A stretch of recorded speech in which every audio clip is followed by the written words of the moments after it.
سفر د میاشت دنو دغه 12 میاشتو کې یو میاشت کوم چې الله سبحانه وتعالی په قران کې ذکر کړی دی ان عده الشهور عند الله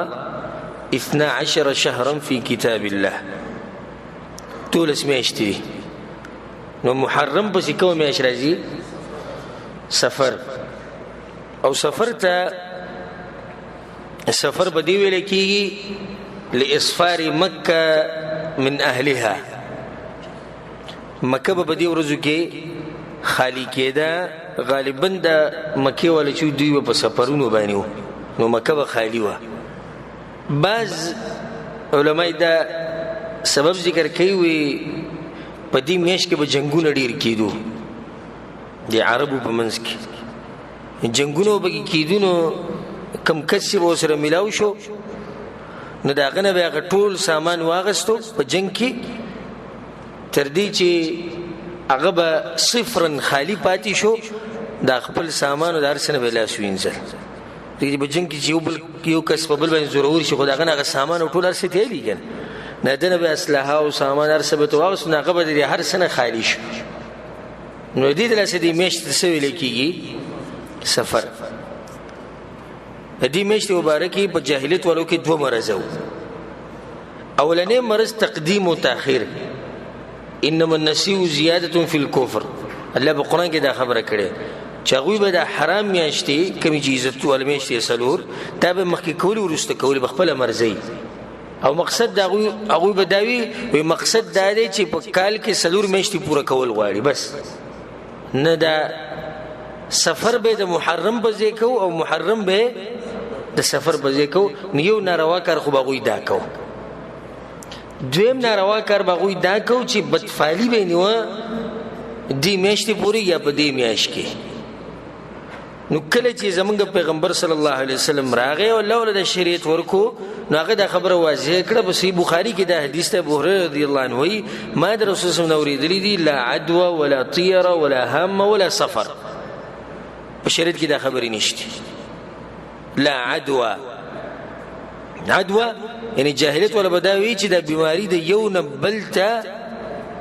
په خپل زور سره وړي یعنی د الله اجازه ته به ضرورت دا نشته نشریت دې خبرې له دغه جنه دا غلطه ده صحیح ده بیماری دی یو نه بلته لګې دی شي د الله په اجازه سره ته احتیاط کې نو د الله په اجازه سره بیماری لګې دی شي خو به دا وی چې الله اجازه ته به ضرورت نشته بیماری بخپل لګي ولا طير رب فعلی به وی کوله یره د پلانې د مخ چې ما سار لیدلې کنه نو ټول ورسته شو عربانی سپیر وته رواني سکار پر رواني سپیو غپل بلاره کی بس دی واپس روان شي شي جل لګه تکار لمخ لونه وي سپیو غپل دې د بدفعلی وي کنه د بدفعلی نه بغوي نه وي ولا هم د خاص قسم مرغو چې د आवाज به وریدو نو بس مصیبت راتلو واره زموږ دي خلکو کې مشتي ولا سفر نبی د دې دوه مطلب دي یو دا چې رسول صلی الله علیه وسلم چې سفر به مېش کې بدغه کار نه کوي کوم چې د مکی مشرکین وبکو مخکې کول ورسته کول دا باندې کوي دویم کار بدفعلی وبګی نه نیسي د دې عوام په منځ کې دا خبره مشهور ده زموږ د عوام په منځ کې چې دا میاش نحوست ولا میاشته یعنی په دې کې برکت نشته دا د برکت نه خالی د مصیبتونو او د آفتونو میاشته او بدفعلی نسی په دې پوری د مسلمان عقیده نه الله په قران کې سوی ما اصاب من مصیبه فی الارض ولا في انفسكم الا في كتاب من قبل ان نبرأها الله هر مصیبت چې د زمکه ترشي یا په زمکه باندې یو مصیبت راځي ستاسو په دې ځانونو کې یو مصیبت راځي تاسو ته یو مصیبت درسي ټول په تقدیر کې لیکل شي خبره مسلمان عقیده ده په زمانه کې د نه خیر شتي او نه پکې شر شتي زمانه ته وګوره د خیر او د شر نسبت نه کې زمانه د الله سبحانه وتعالى یو مخلوق ته ته مخلوق ته څنګه د خیر او د شر نسبت کې دا بس وي وی زمانه بس خراب شوی ځکه یو شاعر وی نعيب زماننا والعيب فينا وما لزماننا عيب سوانا وی منګه چې دی لګو عیب لګو په زمانه باندې چې زمانه کته او زمانه برا شاعر وی زمانه کې هیڅ عیب نشته خو په زمانه کې منګه یو ټول خبره دقه ده عیب په من کې کمې ځاتې په من کې هم دغه نور دغه سپومې د صحابه کرام په وخت کې وکنو دغه ورځي د اپټې د ورځي دغه میاشتې دغه کلونو هم هغه میاشتې او کلونو وسو نو وسته زمانه بدل زمانه نه بدلی خلق بدلی نو ته د مسلمان عقیده نه چې دی به یو وخت یو زمانه ته د شر او د خیر نسبت کوي په اختصار سره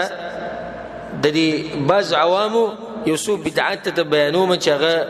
په دې میش کې وي کوي د ټول ناروا کارونه بعض خلک سکه په دې میش کې د دې میش اخرنی هفته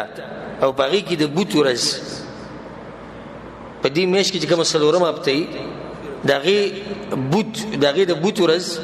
او د بوت په ورځ باندې د ساخ په وخت کې سلور رکعات مونږ وکړي باقي کې به سورۃ الکوثر ولس پیری وي سورۃ الاخلاص په 50 پیری وي او قل اعوذ برب الفلق او قل اعوذ برب الناس دا به دو پیری وي او صدقه وبدغه ورسمه ډیره ورکه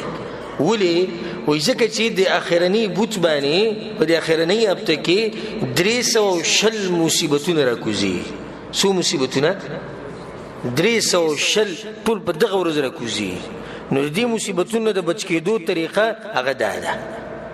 د دې خبرې هیڅ حیثیت په شریعت کې نشته د بدعت ناروا کار دي نه په قران کې شته نه په حدیث کې شته نه د دین د مشرانو نه نقل له خباز خلک د دې مبارک منګړت روایت وې د دې میاشتې مبارک یو روایت مشهور کړي د بعضو خلکو وی پیغمبر وی چې من بشرنی بخروج سفر بشرته بالجنه چې مال زیره را کوجره سفر میش ختمه شوی ده نو زول د جنت زیره ورکوم دا منګړت روایت د دې حقیقت نشته غټ بدعت چې بده میش کی هغه د بدعت التشاؤم دی بدفالینی و او دې خبري وضاحت ما مخکې وکړو چې فائدہ او نقصان ټول د چا بلاس کی هغه د رب العالمین بلاس کی دا غي نسبت میاشتو ته کول دا ناروا کار دی یو خبر ده بعض عوام په دې میش کی په دې میش کې به سفر نه کې د سفر په میش کې به سفر نه کې ځکه د میاشت نحوست میاشت وی ولیاذ بالله ګوره دیږي نحوست او د هرڅه د مصیبتونو دی نسبت دی میاشت کوي خباز خلکو خاص دعاګانی جوړ کړی او دغه نسبت شریعت ته کوي او په شریعت کې د یو دعا نشتی خاص چې هغه د سفر میاشت لپاره بعض خلک په دې کې او په دې میاشت کې وا خوشالیان نه کوي مناسبات او د څه ودونه شو خوشاله شي دا په دې میش کې نه کی خباز خلک سوي وینا خوشالي وکي ولي وځکه چې په دې میش کې چې سو کې د بر سره هر کال کې ته سوري دی کني لکه مثال استاد لاس نه پیاله راولې ماته شو د سفرې په میش کې نه دا به تاسو هر کال د سفرې په میش کې ستاسو کور کې خوشحالي رااله سفرې و میش کې نه دا به هر کال د سفرې و میش کې ستاسو کور کې خوشحالي راځي غم راغی څوک مرش نو ځکه دا سفرې و میش کې چې اگر غم راشي زموږ د خلک بیا وې دغه غم دی خو دې بل غم ته وره دغه غم دی خو دا غم د سفرې و میش کې دی بیخ بنیاد ولوي وست دا به اوس په هر سفر کې به دوی باندې غم راځي او دا ټولي پالتو خبري خاباز عوام دا وای چې په دې میاش کې پیریان ډيري پیریان زې په زیدي نه ځکه وای چې راکانی مانی ونولې لتی ونه غزه او د شړو مړو ته ډیر نظر راځي د شپې بنوځي روزي د پابندۍ لګولې ولې ځکه چې دې میاش کې پیریان چیرې دا د خوري او به چې سفر ختم شي د سفر د میش د تزویدي له مشران بیا د کورو د ګوټونو د دیوالونو د سنډي په دې کپړو بدغه باندې وي د پیران ته وزي بس ته وسو استاد سره خلاص دا ټولې پالتو خبرې دي. دغه شان خباز زنانه دا وایي په دې میاشت کې نکریزه لګول ناروا دي. خباز وایي چې په دې میاشت کې چې چا 311 پیری سورت مزمل وي الله به له رزق کې پراخي راولي. دا هم غلطه خبره. خباز خلک دا وایي چې دا میاشت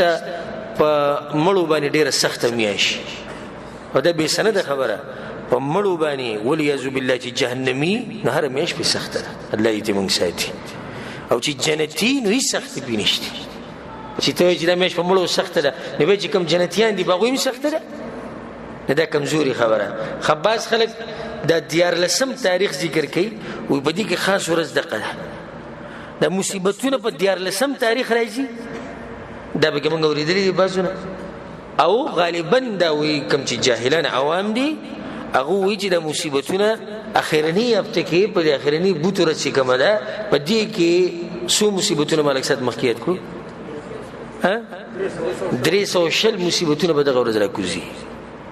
دا ټولې غلطې خبرې. رسول الله صلی الله علیه وسلم حدیث کې وایي امام ابن حبان رحمه الله دا حدیث راوړی صحیح حدیث دی. رسول الله صلی الله علیه وسلم وایي الطیرة شرک الطیرة شرک. بدفعلی شرک دی. بدفعلی شرک دی. ولې شرک دی؟ ځکه چې ستا عقیده په رب العالمین نه ده جوړه. ته د خیر او شر نسبت ته چا ته وکړو؟ زمانې ته دې وکړو. نو ته اوس د زمانې شریکه کوې د چا سره؟ د الله سبحانه وتعالی سره. نو دا ټول خرافات او بدعات او منګړت خبرې د دې نه ځان لرې ساتئ. د سفر د میاشت دغه شان میاشت لکه څنګه چې نورې میاشتې دي او په دې کې خیر هم راتلی شي او په دې کې شر هم راتلی شي. دا ټول رسه د الله له طرف نه دي. الله سبحانه وتعالی دې موږ د مصیبتونو او د فتنو نه بچ ساتي او الله سبحانه وتعالی دې په موږ باندې برکتونه او رحمتونه راووري.